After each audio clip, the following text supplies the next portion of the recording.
Boa noite. Vamos dar início ao quarto dia da nossa Semana Jurídica Trabalhista aqui na Proordem. Eu vou lembrar mais uma vez que o sorteio de brindes ocorrerá amanhã, ao final da última palestra. E caso alguém tenha algum questionamento na palestra de hoje, eu vou pedir a gentileza de encaminhar o questionamento pelo chat, que ao final da palestra eu vou fazer para a doutora Luciana. O tema da palestra de hoje é Mudanças da Legislação Trabalhista em Tempos de Pandemia. A palestra será ministrada pela doutora Luciana Nogueira Lobo, mestre em Direitos Difusos e Coletivos, advogada e professora universitária. Doutora Luciana, desde já agradeço a sua presença, a sua participação na nossa primeira semana aqui na Proordem, primeira semana jurídica trabalhista. E a palavra é sua, fica à vontade. Obrigada. Oi, pessoal, boa noite. Eu agradeço o convite à Proordem, a Jacira. Muito feliz de estar aqui. Nosso tema é muito atual, tão atual que eu fiz modificações hoje, porque hoje tiveram modificações, hoje mudou e eu não sei se não está mudando nesse momento. Então, se alguém tiver aí online, pode até descobrir uma lei nova, porque hoje já tiveram algumas modificações. E a CNN prometeu que amanhã acho que sai mais alguma coisa, mas eu já vou falar o que a CNN comentou também. Eu vou baixar os slides para a gente ir conversando e analisando o tema. Vamos lá. Estão vendo o slide? Tudo bem? Legal. Então, como a Jacira falou, nós vamos falar sobre as mudanças da legislação trabalhista nesse tempo de pandemia.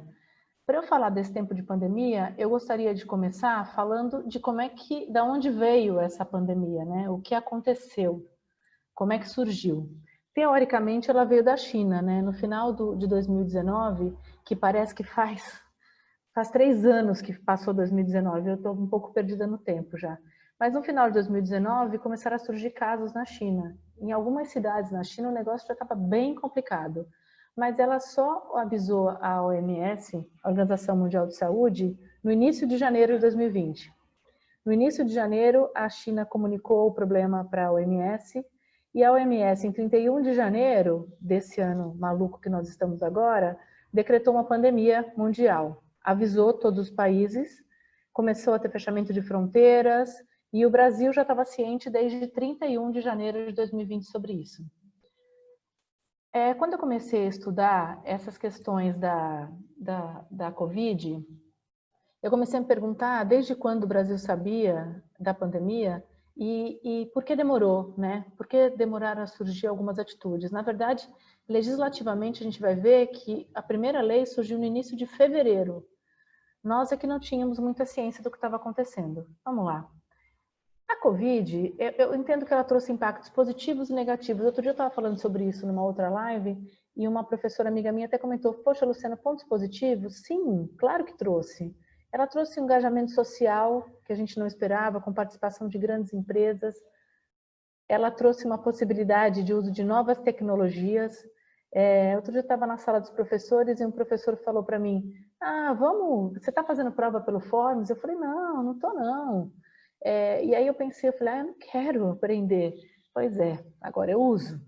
Eu uso Forms, a gente usa o Teams, a Justiça está usando vários instrumentos, o Judiciário ele está e vai continuar. Semana passada eu fiz uma sustentação oral no tribunal, online, muito legal, porque eu consegui estar em São Paulo, né, na sustentação, e 2 horas depois fiz uma audiência que era da Praia Grande. Excelente, excelente. Praia Grande não, São Vicente. Muito legal. Outra coisa que veio à tona foi o compliance.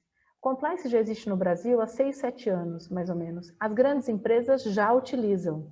Compliance é integridade, é um código de integridade que as grandes empresas já têm. Inclusive, algumas empresas não exportam se não tiverem esse compliance presente e atuante, né? Porque não é só fazer o código.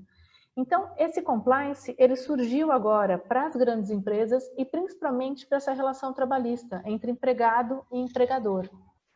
É impossível a gente dar continuidade nessa relação se a gente não tiver aplicação desse compliance, desse código de integridade. E o que seria isso? Para quem não conhece, na verdade, o compliance ele parte de 3 pressupostos, 3 perguntas. Eu só posso tomar uma decisão, e aí nós estamos falando em termos de empresa, mas eu jogo para vocês também em termos de pessoa. É extremamente difícil você viver assim, mas só a gente tentar viver já é muito legal. E as empresas não adianta tentar, é uma relação que elas têm que ter com esse código de integridade. A primeira pergunta é, eu quero fazer isso? É o que eu estou querendo? É minha vontade? É minha intenção? Eu posso fazer isso? Ou eu posso estar ligado à lei? Ou seja, a lei me permite? A lei permite que eu faça isso? E a terceira pergunta, que está vinculada estritamente ao compliance, é eu devo? Ou seja, socialmente é correto? Isso vai afetar minha reputação enquanto pessoa jurídica, enquanto empresa ou enquanto Luciana? E aí eu vou dar como exemplo o auxílio emergencial. Outro dia eu estava conversando com os colegas e uma das moças falou, eu estou recebendo. Eu fiquei meio passada, porque tudo bem, ela realmente não está empregada, ela realmente ficou sem renda, mas ela tem um marido com uma renda bem alta, que não sofreu nada, está muito bem, obrigada, mora num lugar muito legal. E aí eu pensei, na hora me veio a ideia, ela quer, ela pode, mas ela devia? É socialmente correto? Ela precisa? E é isso que o compliance vem buscar, esse código de integridade. E que se as empresas atuarem dessa forma, e nós estamos pensando não só em grandes empresas, mas nas pequenas mesmo, e os empregados, né, que estão dentro, e nós, na relação da justiça e da justiça do trabalho, se a gente atuar de acordo com o compliance, as relações ficam extremamente mais fáceis, né? Muito mais tranquilo para poder viver e trabalhar. Vamos lá. E o Brasil nisso tudo? Como eu falei para vocês, a OMS soltou lá no final de janeiro, né? Então, estamos vivendo uma pandemia mundial. O Brasil, muito rápido, no dia 3 de fevereiro de 2020, saiu com a primeira lei, uma portaria 188 sobre a Covid. Ali, publicada no Diário Oficial, então vocês podem estar pensando, poxa, Luciana, quando publica no Diário Oficial, já dá publicidade. Então, teoricamente, a gente tinha que ter conhecimento, ok? Só que nós não tínhamos, nós tivemos carnaval depois disso, né? E aí, o artigo 3º dessa norma, ele já falava, já determinava que eram necessárias operações de emergências e a divulgação da pandemia para a população. Nós não tivemos esse conhecimento. Também não sei se no momento, como é que a gente ia agir, né? Confesso para vocês que assim que começou esse negócio na China, eu estava com uma viagem programada com a família, e aí as passagens aéreas começaram a baixar, e eu falei para o meu marido, que é muito mais prudente do que eu, compra, vamos viajar, compra. Ele falou, não, está acontecendo alguma coisa muito séria no mundo, não vou comprar. Eu falei, não, mas não chegou aqui, já estava, né? Já tinha lei, ainda bem que alguém pensa em casa.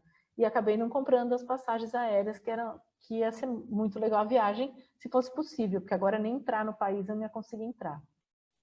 Vamos lá. Aí, dia 6 de fevereiro, gente, 6 de fevereiro, antes do carnaval, hein? Saiu a grande lei da pandemia, a 13979. E ela vem trazendo milhões de coisas. E com relação à trabalhista, ela também já traz pontos. É que os pontos da lei 13979, eles precisam de algumas explicações de algumas outras leis. E aí o governo passou a expedir várias medidas provisórias. Algumas já não têm mais eficácia, como a gente vai ver, outras ainda estão valendo e outras já foram convertidas em lei.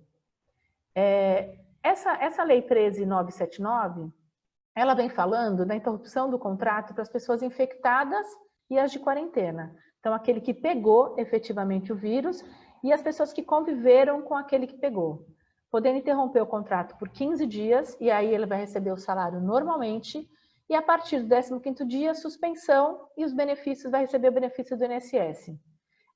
Vocês podem estar pensando aí, poxa, mas não é 14 dias de quarentena? Para quem está na quarentena, sim. Para o infectado, a gente não sabe, né? Infelizmente, esse vírus ele é muito silencioso, muito, muito ruim nesse sentido, porque as pessoas pegam e a gente não sabe exatamente o que vai acontecer com cada pessoa. Mesmo ela sendo saudável, mesmo ela sendo atleta, a gente não sabe o que vai levar. E outra coisa que a Lei 13979 trouxe foi a permanência do plano de saúde. Óbvio, né? Então, se o cara está infectado ou está na quarentena porque teve contato com alguém que teve o vírus, o contrato foi interrompido de trabalho ou suspenso, pelo amor de Deus, o plano de saúde tem que ser mantido, senão é um adeus empregado. E essa lei veio trazendo mais um monte de coisa, entre eles inúmeros deveres das empresas. A gente vai ver que não são só deveres, viu, gente? As empresas também passaram a ter direitos nesse momento da Covid, de pandemia. Então, a empresa passou a ter o dever de informar o poder público que ela tem um funcionário infectado. Então, assim que ela tem ciência que o funcionário está infectado, ela tem o dever de comunicar ao poder público. Os laboratórios também estão fazendo isso, né? Quando a gente vai fazer o exame no laboratório, se verificado que infectou, você, quando vai lá fazer o exame, já assina uma declaração de que isso vai ser comunicado ao poder público. A empresa tem o dever também de tomar medidas de saúde, ou seja, afastar o funcionário infectado, afastar os funcionários que tiveram contato. Ela tem que fazer exames nos funcionários. Agora, esse exame tem que ser custeado pela empresa. E o empregado aí, Luciana, ele pode se negar a fazer o exame? Não. É uma das coisas que a lei determina. Ele tem que fazer o exame porque não é uma questão individual. Toda vez que a gente pensa em privacidade, eu vou falar mais à frente nisso, não é uma questão sua, é uma questão de saúde pública. E toda vez que a gente pensa em direito constitucional e coloca na balança um bem privado para um bem público, que é a saúde pública, não se discute. A saúde pública é infinitamente mais importante do que a sua vontade pessoal. Então, é obrigada a fazer o exame, sim. E a empresa também é obrigada a fornecer EPIs próprios para a Covid, eu estou falando aqui. Então, máscara, álcool gel, todas as necessidades para instalação, de distanciamento, a empresa tem que fornecer para o empregado. Estou falando aqui aquele empregado que continua trabalhando na empresa. Tiveram várias pessoas, por exemplo, aqui na Baixada, o Porto não parou. O Porto continuou trabalhando, na sua grande maioria, todo mundo lá dentro mesmo. Claro que alguns empregados foram afastados, mas a grande maioria ficou trabalhando lá. Outro dever da empresa é resguardar os dados pessoais do infectado. Ela não pode entrar no setor que o cara trabalha e falar: gente, o fulano pegou Covid e a gente está afastando ele e vai afastar vocês. Isso não pode. Pela Lei Geral de Proteção de Dados, tem que ser mantido o anonimato desse empregado, desse dado relacionado ao empregado. E aí você pode estar pensando: Luciana, a Lei Geral de Proteção de Dados não entrou. Eu sei, é um absurdo ela não ter entrado. Ela deveria ter entrado em vigor ano passado, seguraram. Ela iria entrar em agosto desse ano, seguraram. E exatamente agora, dia 18 de agosto, ela estava na pauta na Câmara para poder ser analisada através da MP 959, mas foi retirada da pauta de novo. Não consigo entender direito qual a intenção. Se a nossa Lei Geral de Proteção de Dados aqui no Brasil, ela teve como base a legislação europeia, e vou falar para vocês, é uma lei muito boa. Algumas pessoas até colocam: poxa, vai ter dificuldade da empresa para poder resolver essas questões, como é que vai fazer com os dados das pessoas no ambiente virtual? Gente, é um problema que tem que resolver. O anonimato é indispensável nessa relação, ainda mais agora que a gente está vivendo nesse mundo virtual. E aí como é que faz? Então, se essa lei não está válida, os princípios nela presentes estão sendo usados pela doutrina e pela jurisprudência o tempo todo. Então, esse empregado infectado, a empresa vai afastar, a empresa vai comunicar que existe um infectado, respeitando, claro, a integridade e o anonimato dele. E aí você pode também estar pensando: e numa empresa pequena? Tem muito o que fazer, né, gente? Na empresa pequena, na verdade, se um pega, afasta todo mundo. E aí quase que ninguém vai saber quem é exatamente infectado, porque todo mundo foi afastado. Porque é um vírus também de um contágio muito alto, então não tem muito o que fazer.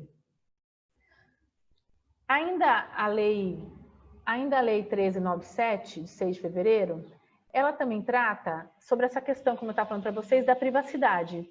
E aí? Ela é constitucional ou ela é inconstitucional quando a gente fala disso, tem que informar quem está doente? Como é que fica a privacidade de dados versus a saúde pública? A trabalhista, na nossa vida, a palavra de ordem, desde março, aqui no Brasil e no mundo, no mundo antes, tem que ser equilíbrio. Eu estava assistindo ontem a palestra de um desembargador e ele estava falando muito sobre isso, que as decisões trabalhistas agora vão ter que ter o máximo equilíbrio do que nunca. Porque não adianta você fornecer todos os direitos para o empregado e quebrar a empresa. Porque as empresas estão fechadas há meses, ou estão trabalhando, recebendo muito menos. Então vai ter que ter esse equilíbrio. Eu ia até falar mais para frente, mas não aguento, eu vou falar agora. A Justiça do Trabalho sempre teve o empregado como hipossuficiente, e é. Pensando no princípio da isonomia, que todos são iguais na medida das suas diferenças, que igualdade de verdade é isso, né? Igualdade verdadeiramente é tratar o igual de forma igual e o diferente de forma diferente. Por isso o empregado é tratado e tem que ser tratado na trabalhista de forma diferente. Mas hoje nós temos dois elos fracos em vários momentos. E a justiça vai ter que ter esse equilíbrio, essa sensibilidade para poder resolver as coisas. Vamos seguir. Como eu falei para vocês, o princípio, a lei geral não está em vigor, a lei geral de proteção de dados, mas os princípios são usados. E os princípios são usados para verificar se a lei ela é ou não constitucional. Então, toda vez que aparece uma lei que pode afetar a privacidade das pessoas, seja ela trabalhista ou de qualquer gênero, é analisado. Isso está ferindo os princípios? Porque princípio, independentemente da lei estar ou não em vigor, princípio é base, né? É pé de mesa. Sem princípio não tem como continuar. Espera aí, gente.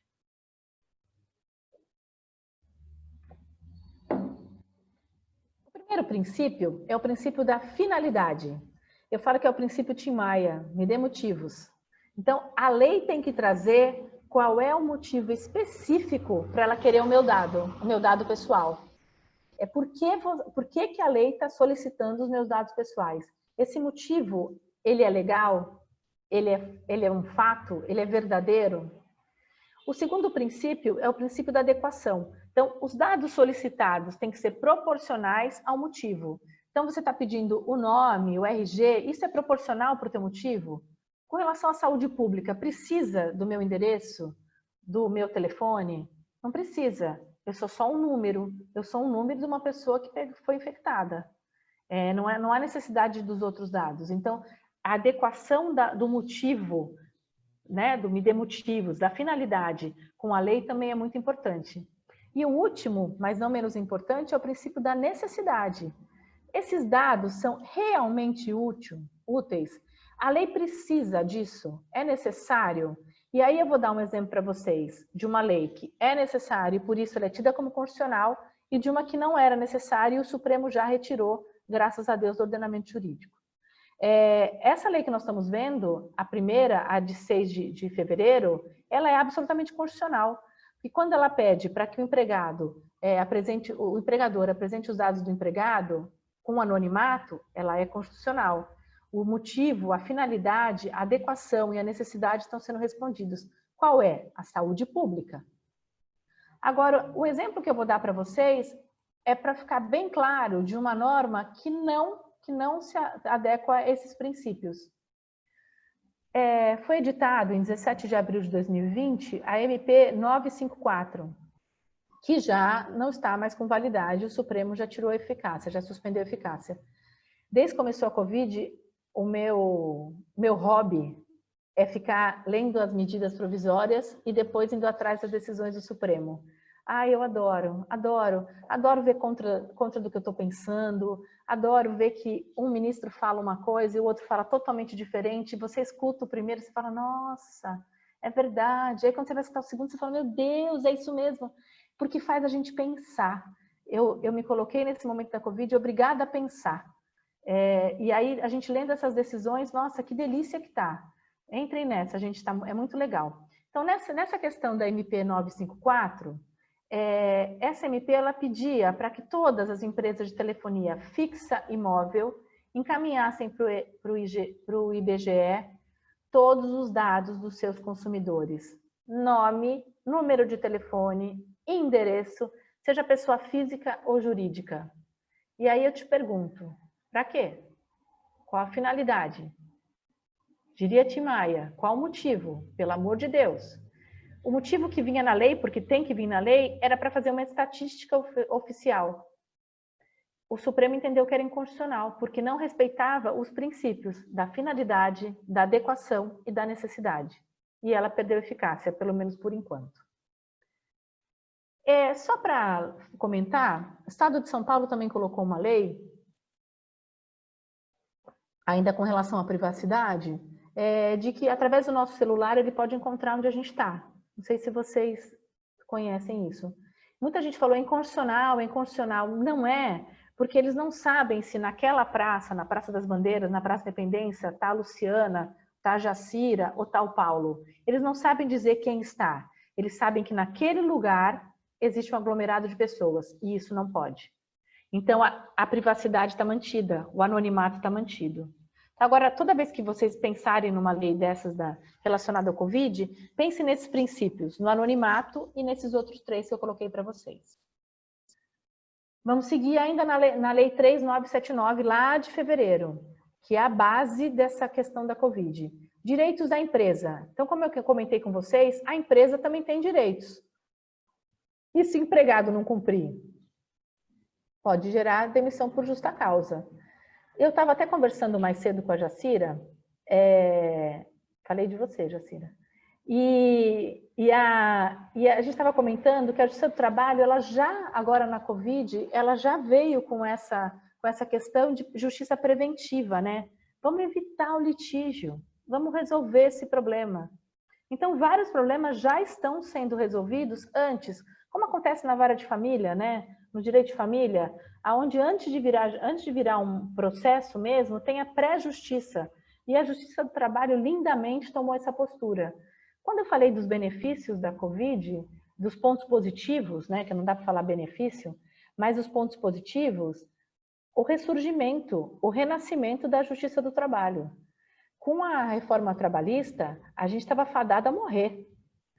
Vários colegas falaram, meu Deus, e agora? Vou fechar escritório. Porque a lei ela veio trazendo tanta modificação e tanta dificuldade para o trabalho nosso, né? Para o advogado continuar atuando e para a própria Justiça do Trabalho, vai morrer. O que vai acontecer com a Justiça do Trabalho? E no fundo a gente sempre soube que ela é extremamente importante, porque a relação empregado-empregador, seja na configuração que ela quiser, vai existir sempre. Sempre vai estar alguém trabalhando para outra pessoa. Seja qual for a forma desse trabalho, isso vai sempre existir. Então, a Justiça do Trabalho, isso trouxe à tona que nós somos necessários, que não tem como acabar com essa justiça. Que a Justiça do Trabalho é extremamente importante e ela veio agora com essa pegada preventiva, pensando mesmo no compliance que eu falei para vocês lá na frente. Então, é um direito da empresa, como eu falei para vocês, o exame periódico. O empregado tem que fazer. A empresa também pode determinar o isolamento. Amigo, vai para casa. Eu não quero você aqui. Seja por causa de um sintoma imediato, ainda antes que venha o resultado do exame, isso pode acontecer. Uso obrigatório do EPI, da máscara, do álcool, é obrigatório para quem está trabalhando não home office, e a possibilidade da empresa de colocar home office. Eu dou aula em 3 faculdades e eu estou home office. Que loucura, viu, gente? É muito gratificante porque eu estou muito próximo da família, mas não é fácil, não. Como advogada, eu estou amando muito, porque você consegue fazer uma audiência em São Vicente e uma em Santos.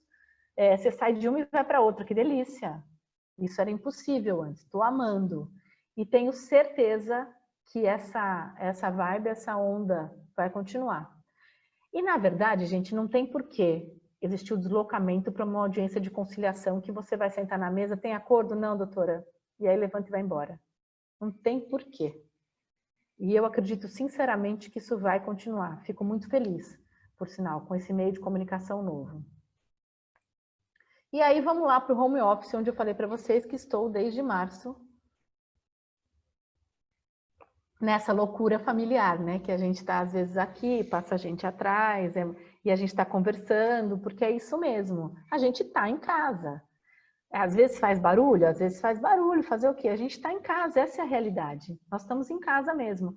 Nessa sustentação oral que eu falei para vocês que eu fiz, Foi muito divertido, porque atrás dos desembargadores também passava gente, eles conversavam, fica mais relaxado. Devo confessar para vocês que quando eu vou fazer sustentação oral, eu fico meio tensa. Mesmo dando aula, a sustentação oral me deixa tensa. Não sei se é a toga, não sei dizer se é o clima, o carpete da sala, não sei dizer. Mas aquilo me deixa nervosa. Agora, online, gente, que tranquilo fazer a sustentação oral. Foi muito legal, tentem. E aí o trabalho mudou para home office, por meio da informática. Eu não sei se vocês já pensaram nisso. E o empregador tem que pagar as despesas que eu estou tendo? Tudo é uma questão da gente... Não tem lei, né? Porque antes a gente tinha a medida provisória 927, que trazia várias diretrizes sobre o home office. Pois é, ela perdeu eficácia. A gente está órfão agora nesse sentido. E aí nós vamos voltar para o compliance, para o bom senso, para o equilíbrio e para a sensibilidade que nós vamos ter que ter como advogados e a justiça do trabalho como um todo, diante do fim. Claro que é bom senso. Se você tem tem despesas extras, o teu empregador vai ter que auxiliar, ele teria despesa de locomoção para você ir para o trabalho. O que está acontecendo muito é isso, essa transferência, né? Do que você gastaria com locomoção, você está gastando agora com a despesa na sua casa. E como é que a gente vai fazer esse home office? Não tem lei. Eu, sinceramente, aconselho, e para quem eu faço essa advocacia preventiva, eu comento com eles, faça um adendo no contrato de trabalho, que enquanto perdurar a pandemia, a pessoa vai trabalhar home office. Custa nada. Faz esse adendo. É a melhor coisa do mundo. Porque senão isso vai virar processo lá na frente. A gente sabe que vai virar. Ou então, se você não quer fazer esse adendo, você é uma pessoa que gosta de correr risco, de pular de bug jump, ok. Existe essa teoria que eu vou falar agora também. Aplica o artigo 61 da CLT, que fala do motivo de força maior. Claro que a pandemia é um motivo de força maior, também concordo, mas para que arriscar? Né? Para que correr o risco? Mas é uma tese que estão defendendo. E aí o contrato é mudado unilateralmente pelo empregador com base no motivo de força maior, que não tem força maior do que o que a gente está vivendo agora, tá? Então, é uma tese, mas sinceramente, eu aconselho as empresas que eu tenho contato a, pelo amor de Deus, faz um adendo.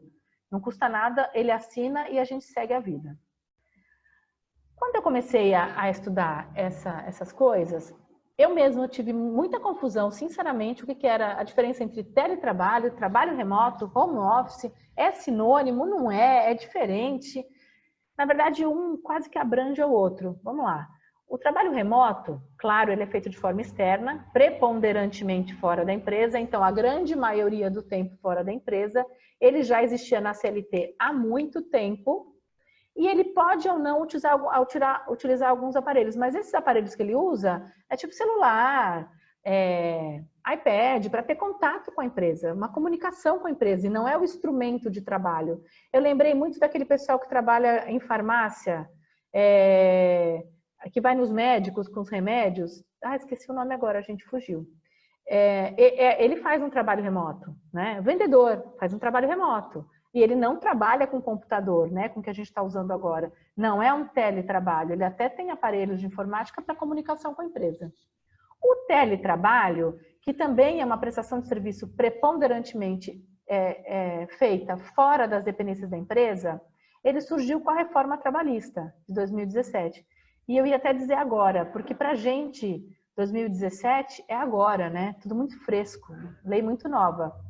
E no caso do teletrabalho, ele utiliza a tecnologia de informação, sim.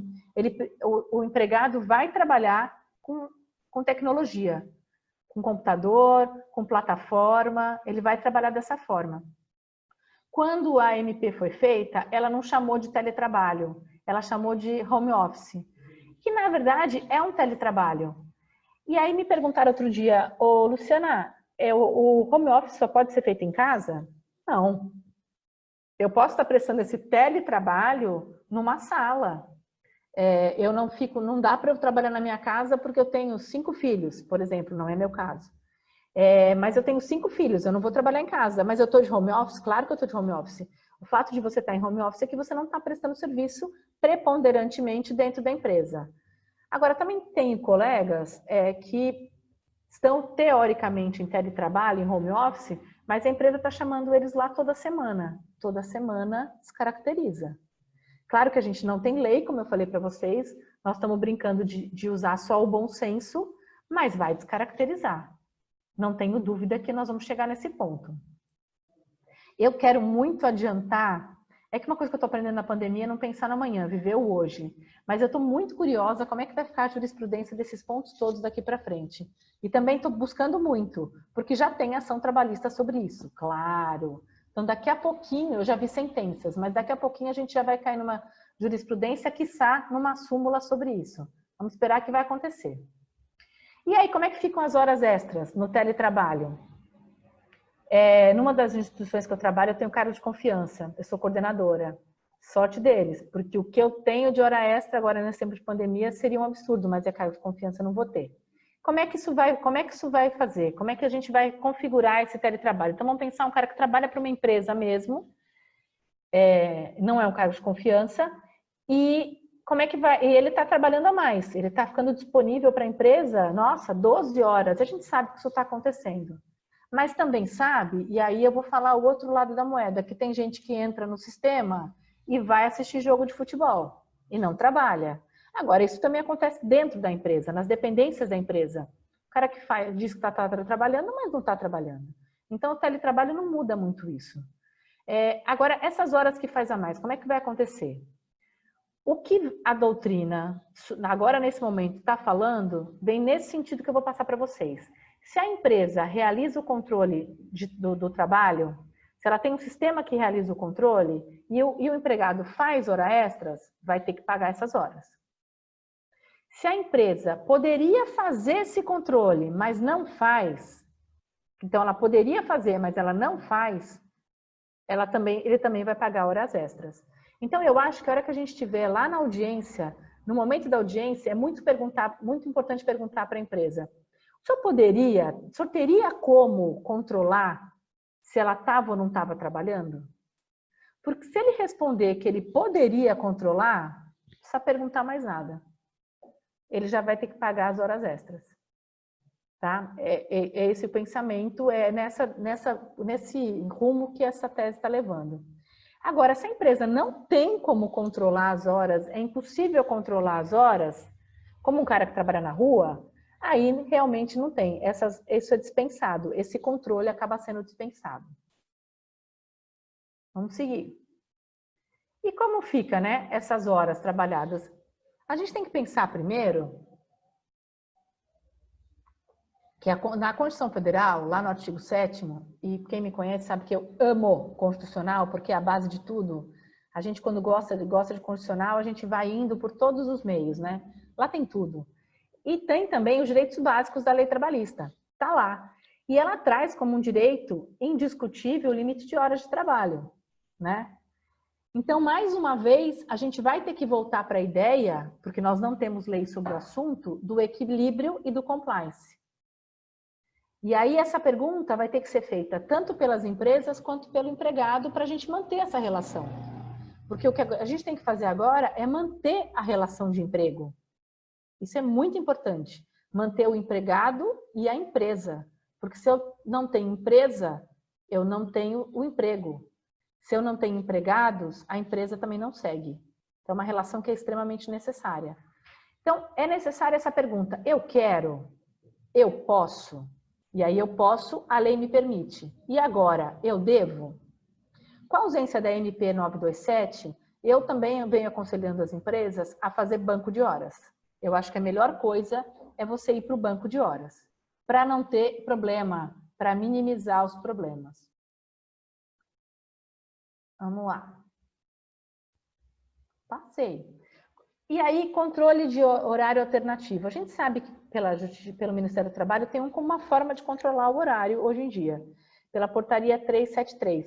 Agora, ela mesma traz 2 requisitos para controle de horário. Necessidade de acordo coletivo para utilizar um controle de horário alternativo, e esse controle de horário alternativo obrigatoriamente tem que ser blindado. O que significa isso? Vamos pensar num carro blindado. Ninguém pode mexer. Ninguém pode mexer no horário que eu entrei, ninguém pode mexer no horário que eu saí. Isso fica lá e não dá para mexer. É claro que o pessoal de TI, se tiver alguém de TI aí, vai falar, não, tudo tem jeito no TI. Mas o sistema tem que ter esse credencial de blindado, para que ninguém vá mexer nele. E aí nós vamos para outra lei que foi feita também com relação à trabalhista, que é a Lei 14.020, 6 de julho, agorinha, outro dia. E o que ela vem falando? Ela permite a redução de salário, que vai de 25% a 70%. Normalmente o pessoal está reduzindo 25%, 50% ou 70%, mas pode ser 30%, não tem problema. E a suspensão do contrato de trabalho, enquanto durar a pandemia. E se for necessário combinar a redução do salário com a suspensão, aí o prazo máximo seria de 90 dias, tá? Essa lei, ela não se aplica, e isso eu estou falando é texto dela, tá, gente? Ela não se aplica à administração pública direta e à indireta. A administração pública direta, a União, os Estados-membros, os municípios e o Distrito Federal, né? E as suas repartições. E a indireta, as autarquias, empresas públicas, sociedade de economia mista, fundações públicas e as subsidiárias delas. Elas não se aplicam, essa lei não se aplica. Então, Luciana, eu sou funcionária de uma organização pública, eu sou funcionária do Estado, eu posso ter meu salário reduzido tendo em vista a Lei 14.020? Ainda não. Por enquanto, a lei determina que não, tá? Entidades públicas, tá tudo bem, não vai ter redução, nem redução na lei, nem no horário. Suspensão do contrato de trabalho. O que acontece se ele for suspenso? Tem que pagar os benefícios e auxílios? Tem que continuar pagando. O funcionário com contrato suspenso, ele não pode trabalhar de jeito nenhum, nem de forma remota. A gente que trabalha com empresa tem que deixar isso muito claro, pelo amor de Deus. Não chama o cara nem no WhatsApp, nem para dar bom dia e perguntar como ele está. Não pode ter esse contato, porque o contrato está suspenso.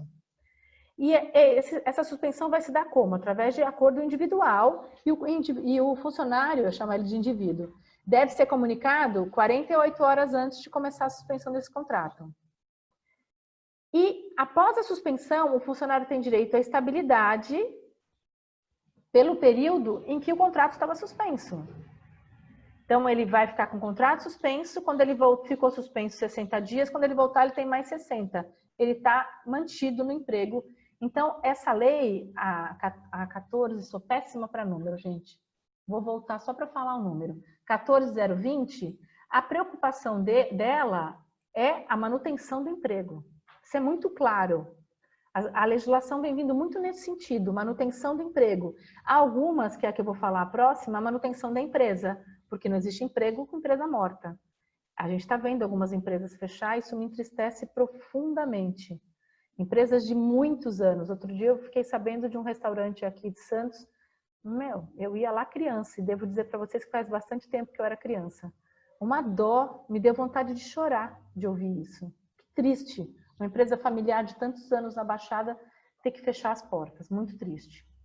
Redução da jornada. A redução da jornada, ela pode ocorrer com a redução do salário base, ela tem que ser, reduziu a jornada, vai reduzir proporcionalmente o salário. Muito lógica, né? Às vezes quando eu vou falar sobre direito, e os alunos falam, professora, direito é decoreba. Direito é lógica. É lógico, se você vai trabalhar menos, você vai ganhar menos na mesma proporção. Absolutamente lógico. Triste é a gente ter que ter lei para falar isso, mas temos. Período possível de redução da jornada era 3 no começo e agora passou para 4 meses, quer dizer, de 90 dias passou para 120. E após a suspensão, o funcionário tem direito à estabilidade, do mesmo jeito que eu falei. Então, se ele ficou com 120 dias com a redução, ele vai ter estabilidade por 240 dias. Tá? Outro dia eu escutei de uma proprietária de empresa, é melhor eu mandar o cara embora, então. Não estou feliz com ele faz tempo? É melhor. Porque se você usar desses benefícios, ele tem estabilidade. E a gente sabe que mandar empregado estável embora é gastar dinheiro, né? Vai gastar com indenização. E ninguém está com dinheiro para poder fazer isso neste momento. Suspensão do contrato. E aí foi o que eu falei para vocês. Hoje eu lendo, antes de vir para cá, lendo as notícias, né, sabendo o que estava acontecendo, Saiu uma notícia de ontem na CNN falando que já tem um projeto, já está lá no bastidor para aumentar esse prazo. Então, em abril, pela MP, era de 90 e 60 dias. Na Lei 14.026, agora em julho, estava de 120, prorrogou para 120. E agora vai aumentar mais 60, é o que diz a boca pequena, é o que já saiu na CNN, agora dia 19. Vamos esperar, que é difícil eles errarem, eu acho que vai aumentar mesmo. Até porque nós continuamos na pandemia. Mudou nada, né? O que mudou é que a gente conhece mais um monte de gente que pegou. Só isso. Seguindo. Saiu uma lei hoje. Fiquei muito nervosa quando eu vi. Fiquei um pouco angustiada, que eu falei, pelo amor de Deus, eu vou começar a falar e vai ter coisa nova. Alguém lá do outro lado vai falar, você viu o que aconteceu? E agora, então, saiu uma hoje, fresquinha, 14.043. O que ela prevê? Prevê o programa emergencial de suporte aos empregados. Suporte aos empregados? Mas, Luciana, é crédito para as empresas. Mais uma vez, não existe empresa sem empregado, não existe empregado sem empresa. A gente não vive sem. É que nem eu e marido. Não tem sem. Casamento só vai existir se tiver os dois, senão não é casamento. É isso aí, não tem jeito. A empresa, as empresas que podem se utilizar disso é uma empresa bruta, é uma empresa com receita bruta de 360 mil, igual ou superior e aqui está tampando, e eu não sei o número, a 50 milhões, que é um número que eu não sei nem falar nem pensar. Mas para a empresa não é nem grande coisa assim. De quando? Exercício base de 2019. Esse crédito vai para pagar folha de pagamento e também para pagar a rescisão dos empregados que rescindiram, como a gente vai ver mais lá para frente. Rescisão, acordo, também pode pagar nesse sentido. Esse empréstimo vai ter que ser pago em 36 meses. Eu, sinceramente, outro dia eu estava conversando com uma empresa, a lei ainda não tinha saído com relação a esses créditos. É uma loucura. A hora que eles entram no crédito para poder pagar. Porque a gente, não sei se vocês já viram, esses créditos estão possibilitando para as empresas, tem juros. Tem juros. Você não paga hoje, porque dá o prazo de 6 meses para começar a pagar, mas vai ter que pagar 1 hora. E pensando em 6 meses, vamos dizer, a lei saiu hoje, agosto. Então, o cara vai pegar esse crédito em setembro. Foi rápido, pegou em setembro. Outubro, novembro, dezembro, janeiro, fevereiro. Em fevereiro, que é um mês de desgosto, que ninguém tem dinheiro, até porque acabou de pagar o 13º, e ele ainda vai pagar o 13º e as férias, porque ele colocou todo mundo de férias e ele não pagou as férias vão ser pagas junto com o 13º. Em fevereiro, essa empresa morre. Porque ela vai iniciar o pagamento do empréstimo, ela vai ter pago o 13º, ela vai ter pago as férias, uma loucura. Então, eu particularmente tenho muito medo de empréstimo. Eu acho empréstimo muito nervoso, eu fico muito nervosa. Prefiro sempre evitar e quando me perguntam eu falo, gente, evita. Ainda essa lei que eu falei para vocês, fresquinha, de agora, ela vem falando que o empregador que utiliza desse crédito, ele não pode rescindir o contrato, se não for com justa causa. Então, desde a contratação, do momento que ele pega esse crédito, até 60 dias depois que ele recebeu o crédito, então nós estamos pensando, primeiro em 4 meses, depois mais esses 60 dias, né? Porque ele vai ter 4 meses para receber, e mais 60, nós estamos falando em empregados com 6 meses de estabilidade. Sem poder mandar o empregado embora. Pensando que em dezembro vai pagar essas 3 coisas de novo. Olha o medo. E aí, só para finalizar, que eu já estou finalizando, que eu estou falando há muito tempo, vocês devem estar cansados de mim. Essa lei, como eu falei para vocês, ela também prevê um financiamento da verba rescisória, essa lei que saiu hoje. Então, as rescisões que aconteceram do dia que foi proposta a Lei 13.979, que é o 6 de fevereiro de 2020, até hoje, quando saiu essa lei agora, hoje, 20 de agosto, vai poder pagar as reservas rescisórias e a demissão desses empregados, só que com recontratação do empregado demitido. Eu até concordo, porque muito empregado bom, e eu escutei essa semana de um cliente meu, falando, Luciana, mandei meu gerente de 20 anos embora, eu tô arrasado. tenho certeza que ele quer esse cara de volta. Tenho certeza. E o cara também quer voltar. São 20 anos, é uma vida, né, numa empresa.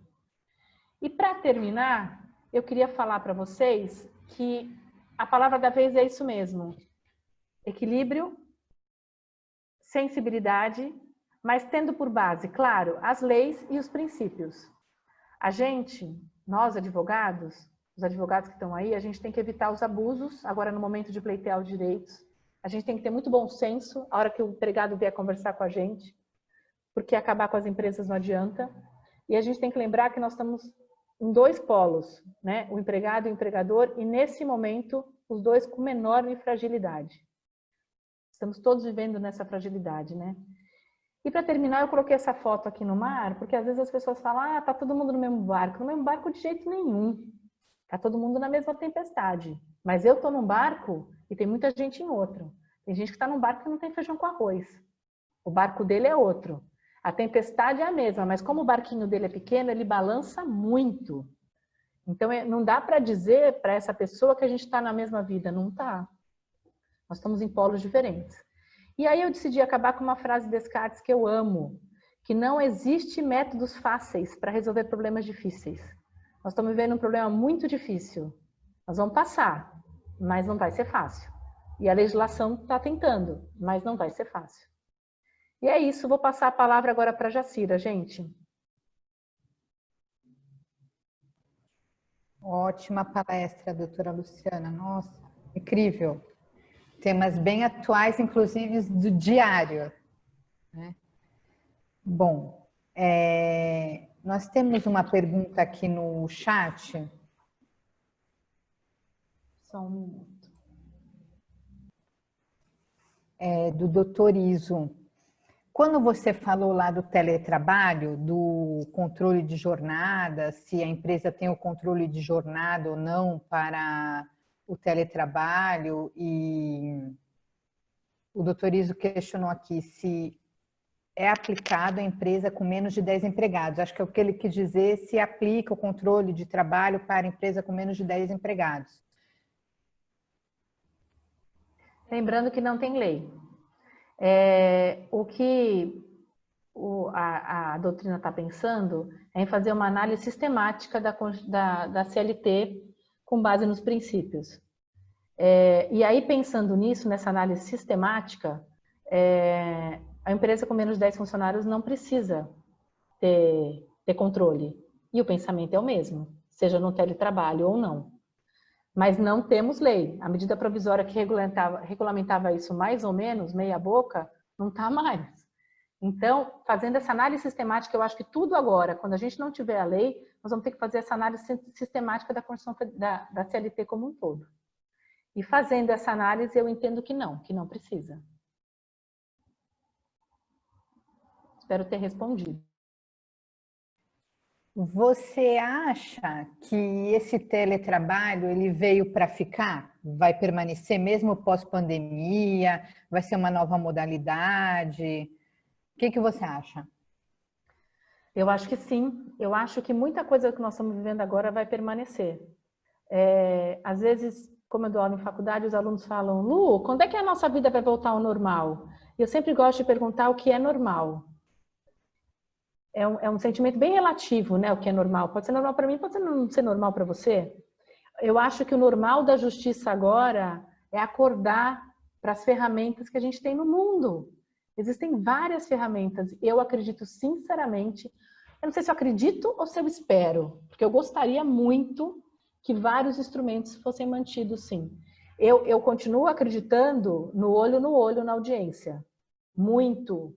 Porque esse olho no olho é indispensável, né? Eu costumo brincar que a mesa de audiência é quase um truco. Não sei se vocês jogam truco. Porque você tem todo um detalhe, né? Até uma análise corporal do colega que está do outro lado, ou o empregado que fica se retorcendo, o empregador que fica nervoso. Isso é muito importante para a gente, o olho no olho. Mas acredito mesmo que há várias coisas não precisa. Por exemplo, para que ter que ir para São Paulo ou Brasília para uma sustentação oral? Para quê? Só para eu ficar nervosa?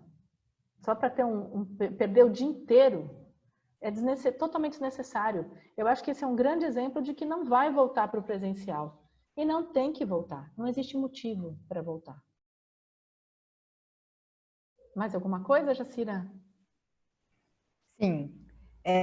Aí a pergunta particular minha. Eu queria saber o que você acha. A gente já falou aqui, você já falou da reforma, quando saiu a reforma, os advogados achavam que ia fechar o escritório e tal. O que você acha que vem por aí na Justiça do Trabalho pós-pandemia? O que você acha que vai acontecer? Muitas ações. Muitas. E eu espero que a gente consiga esse bom senso para evitar a demanda. Tentar utilizar mesmo esse pré-processual para resolver. Mas o pessoal pode começar a trabalhar. Já está vindo, né? Já está começando, porque é um fato. Aumenta o número de demissões, aumenta o número de processos. É um fato. E as demissões aumentaram com uma força violenta. Então, vamos arregaçar a manga e vamos voltar para o mercado, porque a gente vai voltar a trabalhar muito. Eu acredito muito nisso mesmo. Em todas as áreas, né? Nós, profissionais do direito. Infelizmente, a gente está fazendo muito divórcio, né? O pessoal não está se aguentando em casa. Nós temos muitos óbitos, e aí o profissional do direito é chamado de novo, né? Para a resolução desse final, por causa de inventário. Dos divórcios já gera pensão alimentícia e assim segue. Nós vamos ter muito trabalho pela frente. Que bom, né? Bom, o doutor Iso comentou aqui, concordo, conciliação, sustentação e oitiva de testemunha por precatória é o caminho da audiência telepresencial. Teu entendimento sobre a audiência de instrução, você acha que deve ser mantido de forma telepresencial ou somente as conciliações e sustentações? O que você acha? Eu acho que não, foi o que eu estava falando. Eu acho que a audiência de instrução, você precisa estar lá. Eu acho necessário esse olho no olho, para todas as áreas, não só para trabalhista. A instrução, você sente, né? Vocês que estão aqui comigo, que advogam faz tempo, a gente tem um feeling, né? É necessário esse olho no olho. A instrução, eu sinceramente não gostaria. E o que a justiça está demonstrando é que ela também não, porque nós estamos indo para conciliação. Instrução eles estão segurando. Recebi ontem duas decisões, dois despachos dizendo que a instrução vai esperar. As perícias estão acontecendo. As perícias estão acontecendo, na verdade, praticamente não parou. As perícias continuam. Então, a gente vai estar com o processo prontinho para a hora que acabar essa pandemia, só para entrar na audiência de instrução e poder abraçar. Vai ter muito advogado se abraçando agora também. Também acho que a gente vai ter essa modificação, porque a gente está com muita saudade de abraço. É verdade mesmo. Doutora, quem que perguntou? Doutora Jadir perguntou se eles vão ter acesso aos slides. A doutora vai disponibilizar os slides para eles? Por mim sim, não tem problema nenhum. Eu não sei fazer, porque eu ainda estou me virando com essa coisa de informática. Também para mim, como eu morria de preguiça de entrar nisso. Agora acabou a preguiça. Cada lugar que eu trabalho, eu estou usando uma plataforma. E vire-se. Estou indo bem, tá indo. Então, claro, disponibilizo sim. Mas lembra que provavelmente quando a gente acordar amanhã já mudou alguma coisa. O negócio não está fácil, não. Depois, se vocês quiserem, inclusive eu coloco também o e-mail aqui, disponibilizo, porque eu ia colocar no último slide, esqueci. E a gente pode ir conversando, porque eu sou a louca das decisões do Supremo e da atualização. A hora que eu durmo muito pouco, graças a Deus. Então, a hora que a família para, eu vou para o computador e quero ver, ou então acordo às 5 e vou dar uma olhada. Então, a gente pode ir conversando também, porque eu tenho esse prazer de me manter atualizada. Vou disponibilizar. Tá ótimo. Se você quiser, pode me encaminhar. Eu peço para a Sheila encaminhar a cada um. Todo mundo, quando fez a inscrição, enviou ou o WhatsApp, ou fez a inscrição pelo Simpla, e aí tem o e-mail de todos, aí automaticamente a Sheila da Proordem encaminha. Aqui no chat não tenho mais questionamentos, eu não sei se alguém quer fazer mais algum questionamento, o pessoal só está agradecendo mesmo, dizendo que a palestra foi fantástica, e foi mesmo, bem esclarecedora, bem atual, eu diria até diária. A gente conversou hoje de manhã, e na hora que a gente se falou de manhã, você falou, eita, que saiu um negócio à noite. Já vou mudar o slide. E ainda bem que deu tempo, né? É sempre bom trazer tudo muito bem atualizado. Eu preciso te agradecer mais uma vez por você ter aceitado o convite para essa primeira semana jurídica trabalhista. Agradecer à Proordem pela oportunidade da gente poder fazer aqui na casa essa semana. E obrigada. É isso que eu preciso te dizer. Eu que agradeço a possibilidade de estar aqui com vocês. Eu amo estudar mesmo. E aí a gente, quando tu recebe essas coisas, essas demandas, você fala, vou estudar. Hoje, por causa dessas mudanças legislativas, quero deixar consignado aqui que meu santo irmão me ajudou com os slides. Eu falei, Renatinho é 9 anos mais velho que eu. Renatinho, me ajuda porque saiu coisa nova, eu preciso estudar. E ele ficou montando, ele que montou, ele que fez bonitinho assim. Então, queria deixar meu agradecimento e agradecer de vocês estarem aqui também.